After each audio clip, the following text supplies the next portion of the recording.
이 새벽 우리에게 주신 하나님의 말씀은 창세기 40장 1절부터 8절까지의 말씀입니다. 한 목소리로 함께 봉독하시겠습니다. 그 후에 애굽 왕의 술 맡은 자와 떡 굽는 자가 그들의 주인 애굽 왕에게 범죄한지라. 바로가 두 관원장 곧 술 맡은 관원장과 떡 굽는 관원장에게 노하여 그들을 친위 대장의 집 안에 있는 옥에 가두니 곧 요셉이 갇힌 곳이라. 친위 대장이 요셉에게 그들을 수종들게 하매 요셉이 그들을 섬겼더라. 그들이 갇힌 지 여러 날이라. 옥에 갇힌 애굽 왕의 술 맡은 자와 떡 굽는 자 두 사람이 하룻밤에 꿈을 꾸니 각기 그 내용이 다르더라.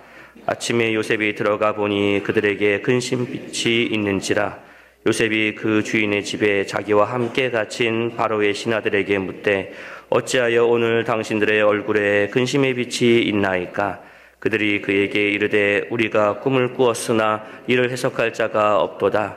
요셉이 그들에게 이르되 해석은 하나님께 있지 아니하니까 청하건대 내게 이르소서. 아멘.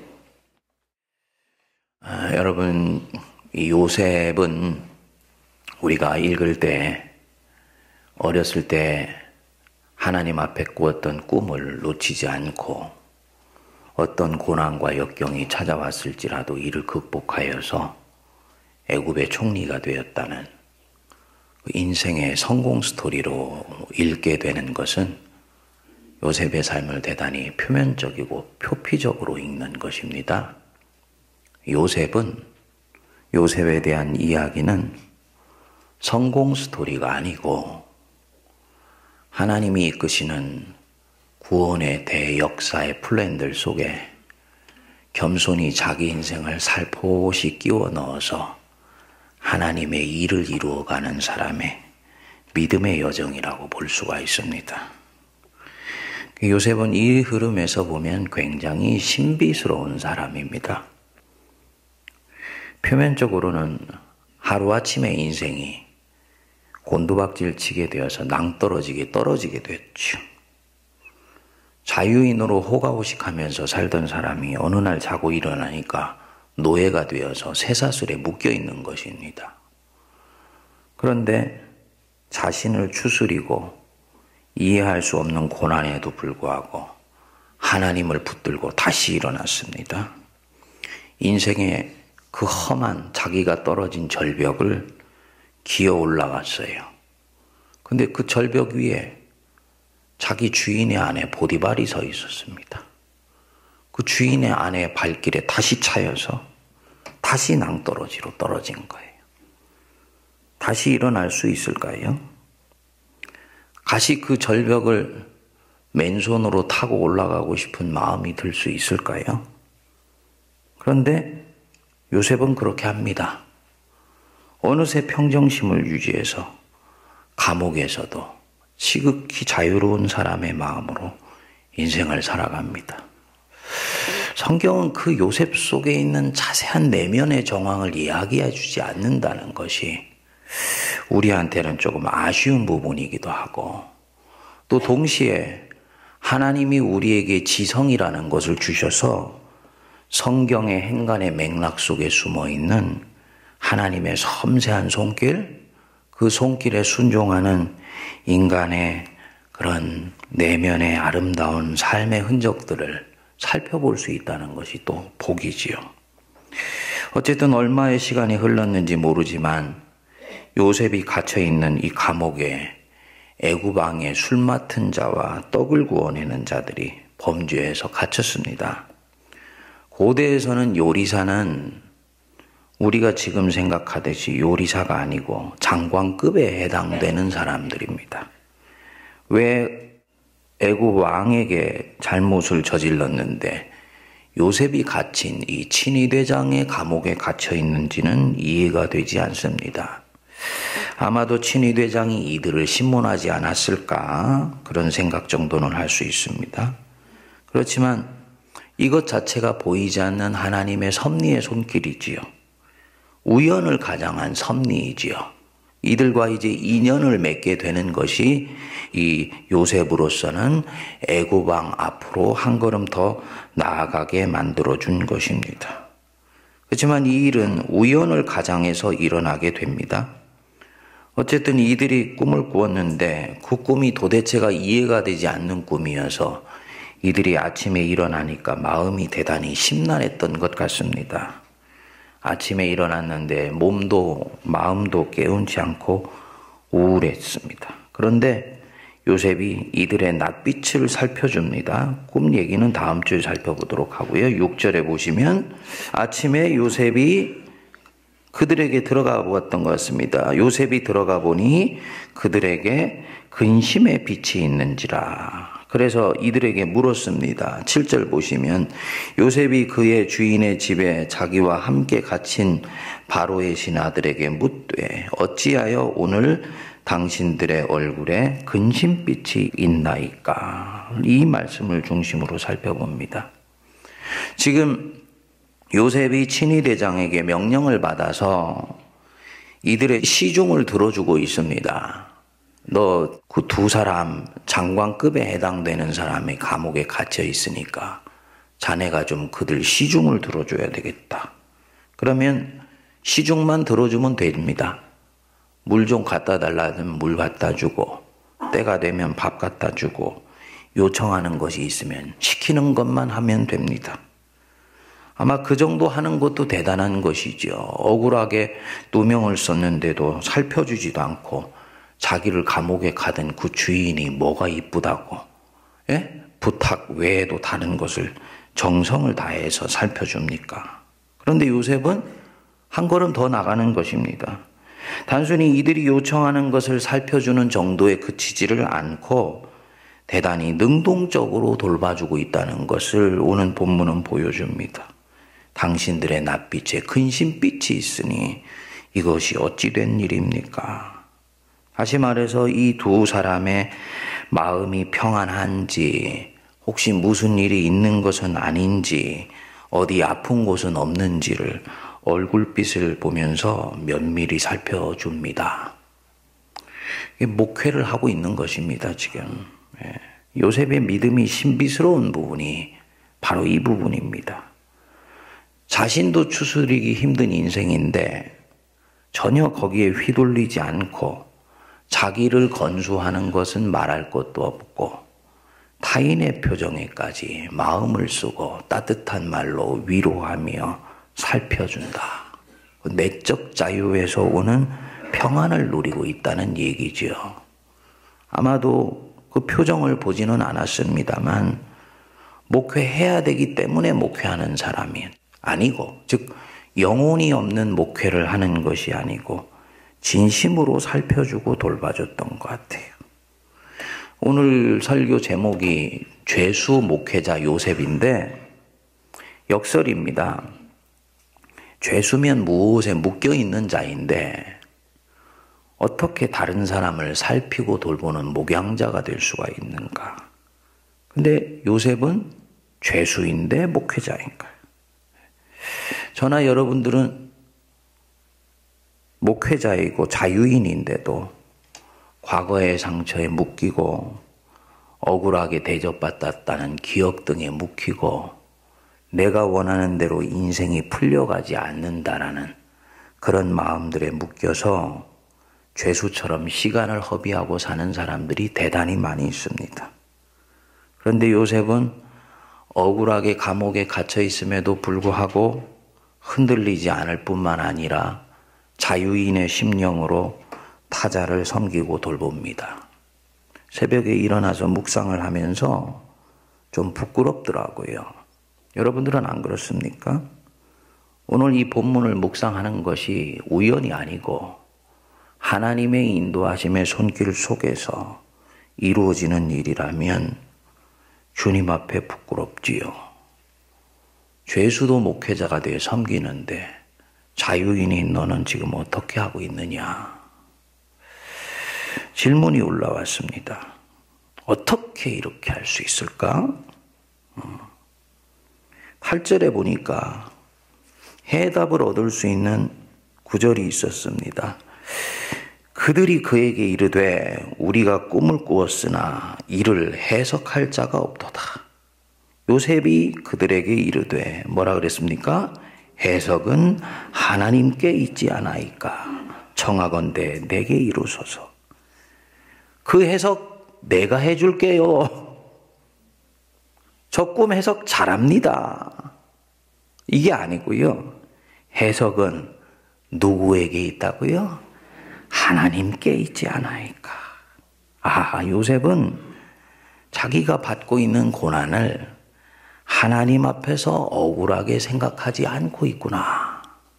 제가 이 새벽에 발견하게 된 보물이었습니다. 저는 그동안 요셉을 해석하면서 일정 정도의 그 뭐라고 얘기를 할까요? 전제를 가지고 있었습니다. 제가 미국에 가기 이전에 그 영어를 이제 본격적으로 해야 되니까 그 고민을 하고 있는데 누가 만화 영화를 보라고 그러더라고요. 만화 영화는 단순하면서도 아주 쉽게 이렇게 영어를 배길 수 있는 그 초보의 스텝이 된다고. 그래서 그때 만화 영화를 봤는데 만화 영화 제목이 제 기억으로는 이집트 왕자인가 뭐 그런 거였어요. 요셉의 스토리에 대한 부분이었습니다. 근데 제가 그 스토리에서 기억나는 것이 요셉이 이 감옥에 갇혔을 때 자기의 인생이 이해가 되지 않아서 Why me? Why me? 라고 반복해서 묻습니다. 왜 하나님 나입니까? 왜 하나님 내게 이런 일들이 지금 반복해서 일어나고 있습니까? 이게 물었어요. 조지신학을 공부하고 있는 저에게는 그 질문은 단순한 질문이 않았습니다. 신앙을 가진 사람들이 이해되지 않는 자기 인생에 대해서 물을 수 있는 질문이었습니다. 그것을 어제 그저께 여러분들한테 말씀드렸는데 신정론적 질문이라고 얘기를 했는데 하나님이 전능하시고 하나님이 선하신데 왜 내게 이런 고난이 찾아오는가? 또 하나님이 선하신데 고난이 있다면 하나님은 능력이 없으신 분이거나 하나님은 능력이 많으신데 고난이 있다면 하나님은 선하신 하나님이 아니거나 셋 중에 어떤 하나가 구멍이 있다라고 조직신학에서는 보는 것입니다. 오늘날 많은 사람들이 인간에 대한 문제를 풀어보려고 하는 사람들이 그 질문들을 하면서 이렇게도 풀어보고 저렇게도 풀어보는데 이 딱 요셉의 인생이라는 것이 그런 신정론적인 질문에 걸려 있는 것입니다. 자기는 주님 앞에 선하게 최선을 다했는데 왜 반복해서 이해되지 않는 고난이 내게 찾아오느냐는 거죠. 그래서 why me? 왜 내게 이런 일이? 라고 묻고 있었다. 근데 요셉은 보니까 그것을 지금 별로 그렇게 진지하게 묻고 있지 않다는 것을 알게 됩니다. 돌이켜서 생각을 해보니까요.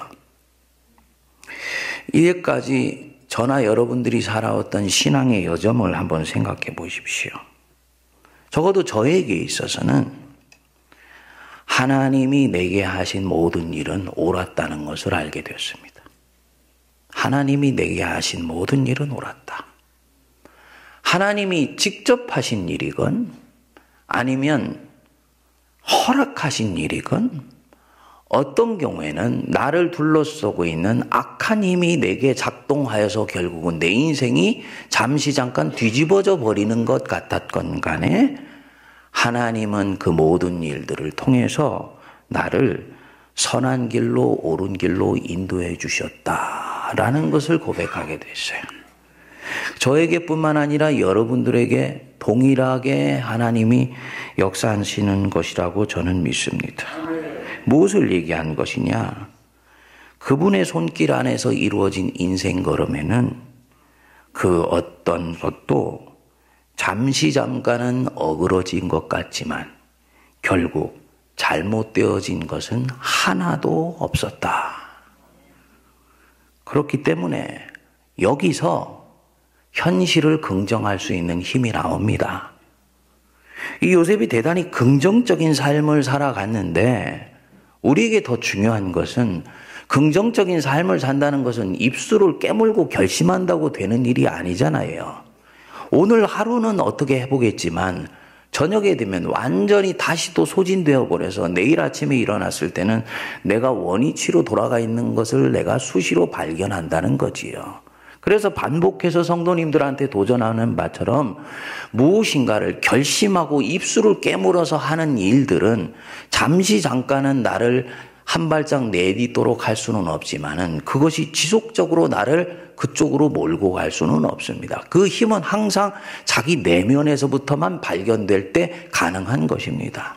결국 요셉에게 있어서는 그 흔적이 깊이 드러나지는 않아요. 항상 요셉에게 있어서는 정리된 삶의 모습만 우리에게 툭툭 던져주고 있기 때문입니다. 그러니까 우리는 성령의 손길을 붙들고 이 사람 안으로 들어가 봐야 되는 것이지요.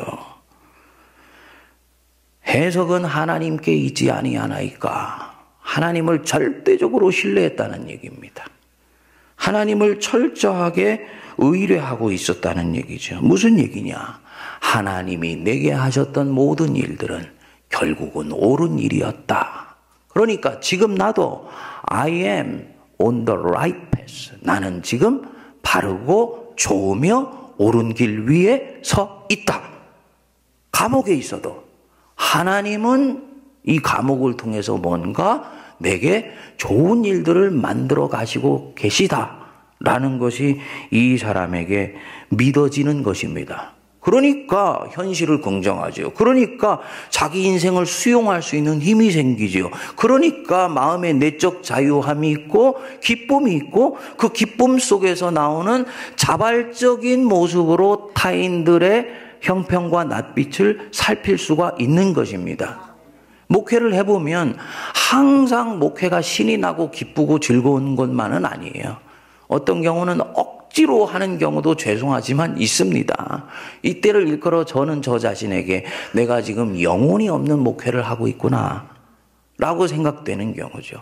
환경이 대단히 터프하기 때문에 일이 내가 생각한 대로 이루어져 가지 않고 있다고 느끼기 때문에 굉장히 다양한 요인들에 의해서 이런 부분들이 있을 수 있어요.